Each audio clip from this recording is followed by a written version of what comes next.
Turn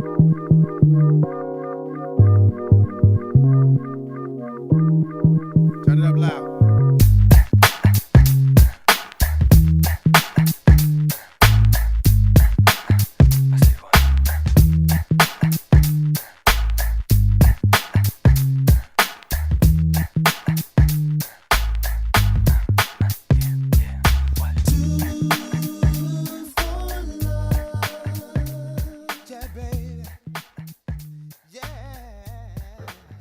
The word semiotics comes from the Greek word semion, meaning sign. A sign is something that conveys meaning to someone. Road and traffic signs, for instance, have an explicit and obvious meaning. We all agree on what they mean because they transmit clear information and give instructions. Semiotics in brand marketing specialises in analysing the subtle signs that we interpret effortlessly, often without conscious thinking, but which work to persuade us or even change our behaviour. The latest developments in psychology and neuroscience have shown that the human brain is great at associative thinking. This means we have a tendency to make connections and associations effortlessly and automatically, even when not asked to do so. Semiotic studies what we all do naturally, as we come to judgments based upon the signs we are presented with. Clothing is a sign system, so the way I'm dressed in this video, even with the same content, will colour your interpretation of me, the sort of person you think I am, and the impression I leave. Fashion brands use this sign system to develop different garments for different people, based upon their preferences and the identities and meanings they wish to present. Semiotics studies the meaning of signs. It isn't just what we see, but everything around us. Semiotics has to be perceivable and also has to represent something that isn't there. When you interpret a sign, you give meaning to it. According to the theory of Charles Peirce, there are three different types of signs: iconic, symbolic, and indexical. Iconic signs demonstrate similarity with something else.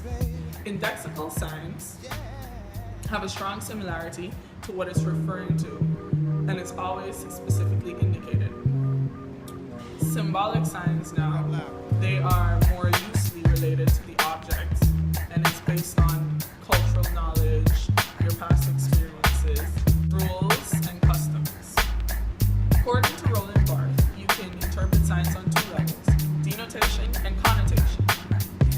Denotation is more objective, so you're more focused on what are the facts, what exactly is there, the object itself.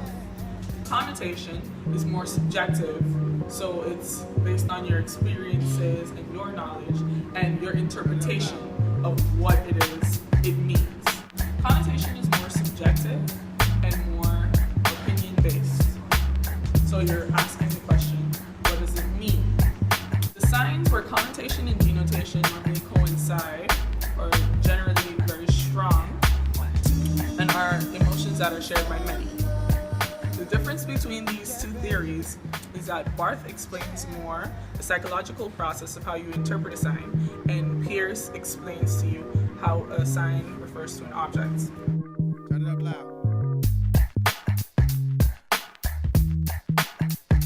Breaking through marketing clutter to get noticed is hit and miss. This is true for all kinds of brands, ads, design, comms, and at an individual level, people as brands. Semiotics takes away this uncertainty by providing you with the rule book to break through. Even better, it lets you know when and how to get noticed. That's because semiotics is the science of meaning. It allows us to navigate and design meaning. Let's take a very simple example. Here's a beer glass, and here is a stunning bottle of Verve Clicquot. Delicious. Separately, they make sense, but when I pour the marvellous Verve into the beer glass, it feels so wrong. Turn it up loud.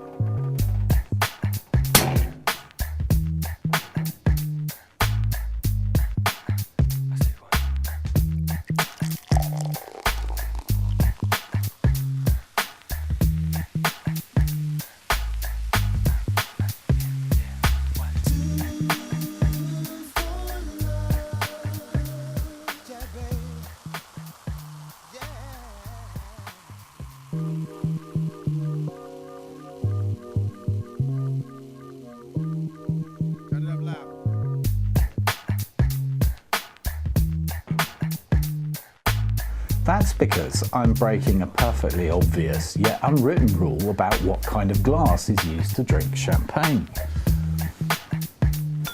But isn't it amazing that a rationally tiny change using a different glass evokes such powerful emotions? That's because we've messed with what I call a single meaning unit, the glass. Every day as marketeers, we are managing hundreds and hundreds of meaning units, usually without the rule book to know which ones we can mess with and which ones we can't. Semiotics fixes that by doing two things. Taking our simple example, firstly, we map the unwritten rules of drinking champagne. Secondly, we map meaning units to precisely identify the perfect balance point in the glass continuum to create a standout yet stand-in experience of quality champagne drinking. This will get you noticed. So semiotics allows you to design meanings that break through because you have the rule book in your pocket. Brave marketeers can choose to break the rules as it's a relatively easy way to get noticed, but it has high risks. One wrong choice on the continuum and it's all out of whack. Watch this.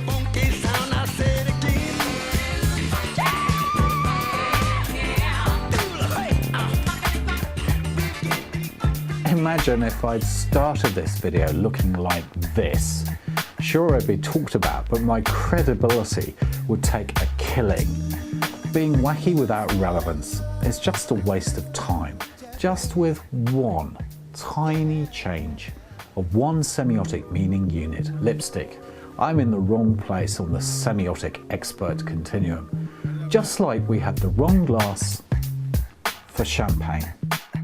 Having a rule book that gives you how to handle all the relevant meaning continuums will make you even more successful. That's why some of the highest return on investment for advertising has been shaped by semiotic analysis. Hence Procter & Gamble, Vodafone and their agencies use semiotics to break through and secure higher marketing return on investment. We'll be profiling case studies of semiotic success on the blog. And irrespective of whether you are marketing a product, service, or even yourself, the principles are exactly the same.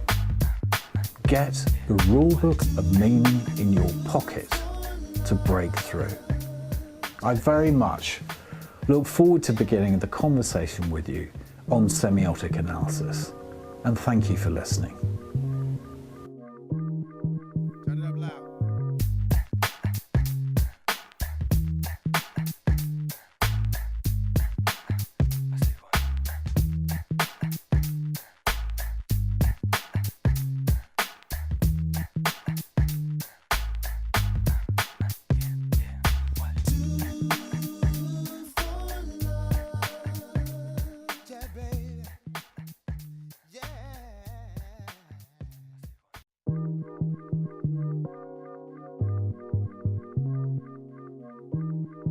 Turn it up loud.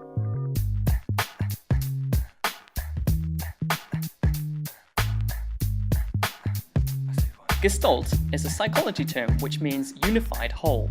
It refers to the theories of visual perception developed by a German psychologist in 1920. These theories attempt to describe how people tend to organize visual elements into groups, or unified wholes, when certain principles are applied.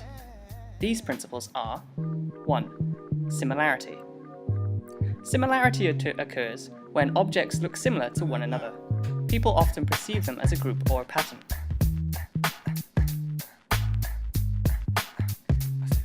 This example contains 11 distinct objects, appearing as a single unit because all the shapes have similarity. Unity occurs because the triangular shapes at the bottom of the eagle symbol look similar to the shapes that form the sunburst.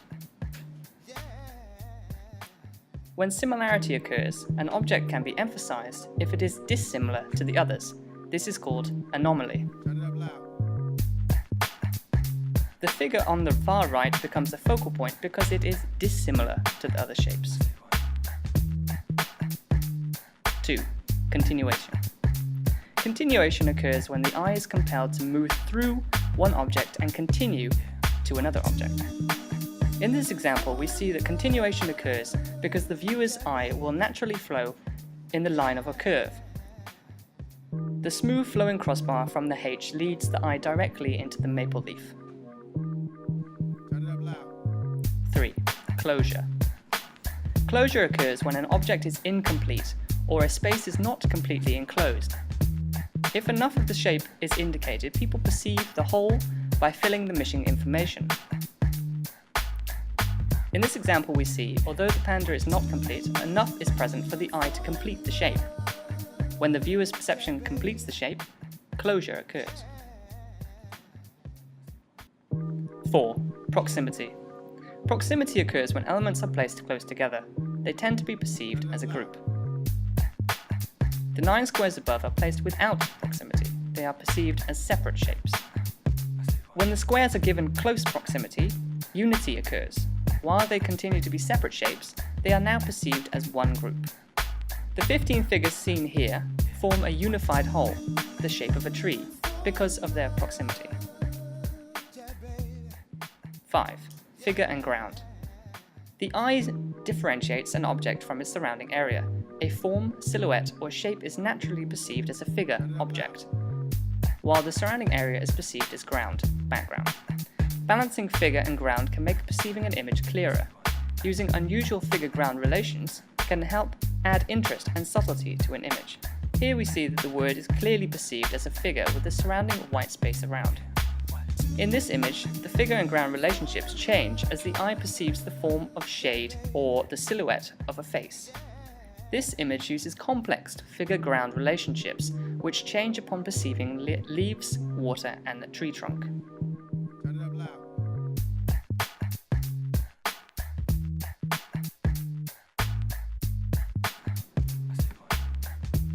Visual rhetorics. The term rhetoric is defined as the art of making persuasive speeches. It encompasses the effective use of language and its undue use of exaggeration or display. However, rhetoric can also be applied in visual terms, such as advertisements, persuading with an image or visual impulses to make the consumer buy a product or simply remember the brand. To be able to identify a visual rhetoric, there are 4 tools to help you: ethos, pathos, logos, and kairos. Ethos appeals for credibility and reliability. An advertisement that shows an important figure tells that the brand is backed by said figure or character, such as this example, which is Michael Jordan advertising batteries. Ethos appeals for credibility and reliability. An advertisement that shows an important figure tells that the brand is backed by said figure or character. Pathos, on the other hand, goes for subjectivity. It appeals for your feelings. But not only advertisements use pathos. An artist can touch these subjects in his or her work. Logos is a tool used often in food advertisements. It goes for rationality and realism. The intention is to show something is desirable, just like the food photoshops for fast food restaurants. And finally, kairos. This tool is not used very often and for a very good reason. It appeals for the right moment. Kairos plays with events that happen on an international level or otherwise highly publicized moments. Avoiding controversy is difficult, but if applied correctly, it can be very successful.